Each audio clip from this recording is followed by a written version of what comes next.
To be or not to be? That is the question.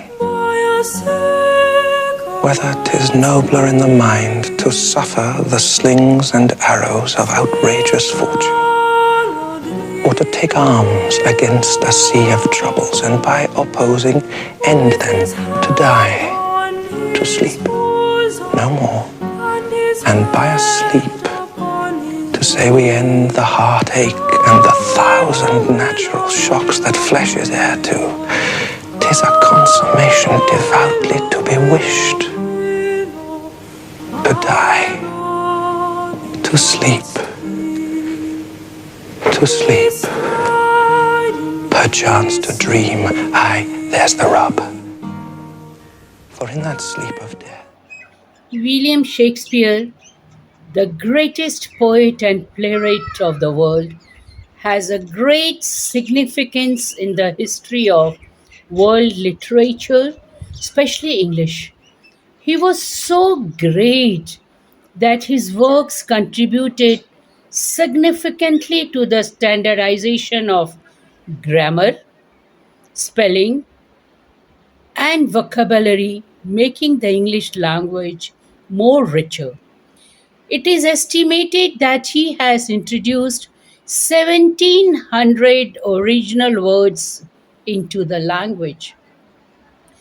Because of the profound impact of Shakespeare language, studying the works of Shakespeare is an indispensable part of cultural education. He was having the knowledge of seven different languages and words and phrases that he introduced has made the English language more colorful, expressive.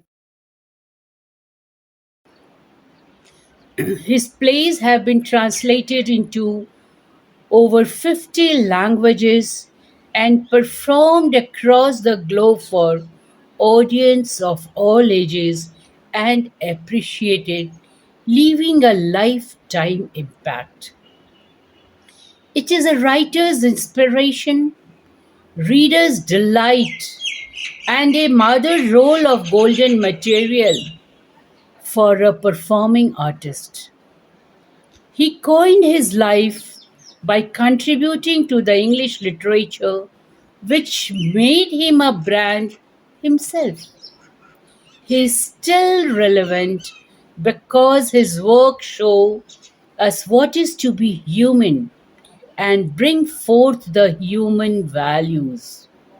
His character have an emotional reality that transcends time and plays depict familiar experiences ranging from family squattables to falling in love and to war.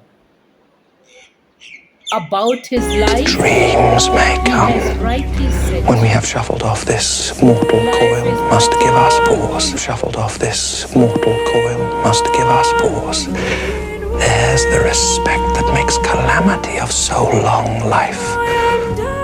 For who would bear the whips and scorns of time, the oppressor's wrong, a proud man's contumely? Good morning, respected Principal Madam, teachers, and my dear friends. Today we have assembled here to celebrate the birth anniversary of the greatest playwright, William Shakespeare. I invite our Honorable Principal, cum Regional Officer, Jharkhand Zone D, Dr. Urmila Singh Madam, and all the teachers to pay a floral tribute onto the picture of William Shakespeare.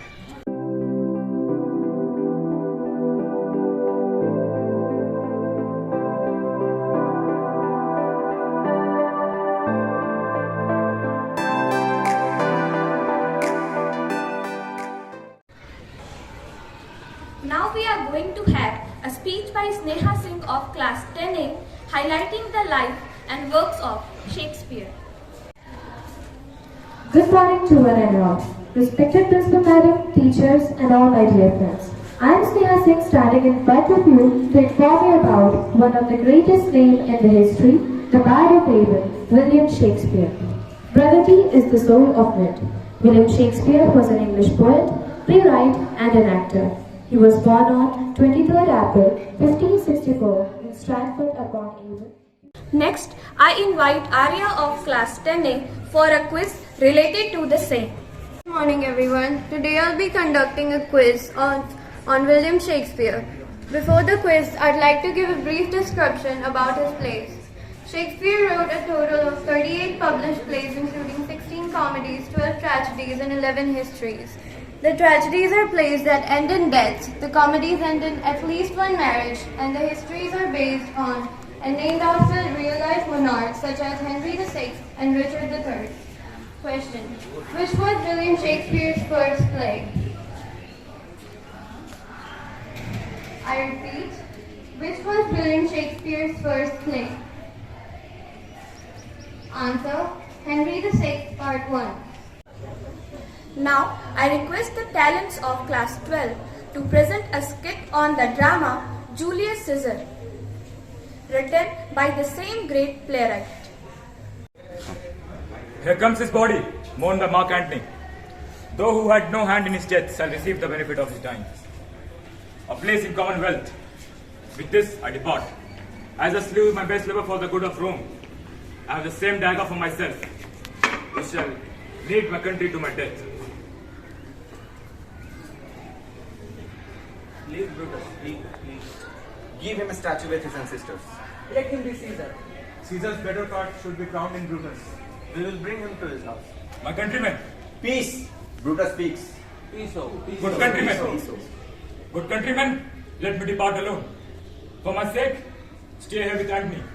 To grace Caesar's corpse, grace his speech, tending to Caesar's glories, with Mark Antony, by our permission is allowed to make. I do entreat, not a single man depart. Stay here. Let us hear Mark Antony. Let him go up into the public chair. We will hear him. Noble Antony, go up. For Brutus' sake, I am beholding to you all. What does he say of Brutus? He says that certain he finds himself beholding to us all. It will be best if he doesn't speak on the harm of Brutus. Nay, that's certain. We are blessed that whom is written. Peace! Let us hear Mark Antony. Friends, Romans, countrymen, lend me your ears. I come to bury Caesar, not to praise him. The evil that men do lives after them. The good is oft interred with their bones. So let it be with Caesar. The noble Brutus had told you, Caesar was ambitious. If it were so, it was a grievous fault, and grievously had Caesar answered it. Here, under leave of Brutus and the rest, for Brutus is an honorable man, so are they all honorable men. Come I to speak in Caesar's funeral. He was my friend, faithful and just to me. Yet Brutus says he was ambitious, and Brutus is an honorable man. He brought many captives Rome to whom, whose ransoms did the general coffers fill. Did this in Caesar seem ambitious? When that the poor have cried, Caesar hath wept. Ambition should be made of sternness, yet Brutus says he was ambitious, and Brutus is an honorable man. You all did see on that I thrice presented him with the leak, on which he did thrice refuse. Was this ambition? Yet Brutus says he was ambitious. And sure, Brutus is an honorable man. I speak not to disprove what Brutus spoke, but I am here to speak what I do know. We all did love him once. Not without cause. What cause withholds you then to mourn for him? Oh, judgment! Thou art fled to Brutus' beast, and men have lost their reason. Bear with me. My heart is there in the coffin with Caesar. And I must pause till it come back to me. We think there is much in his sayings. If thou rightly consider on the matter, Caesar has had good works.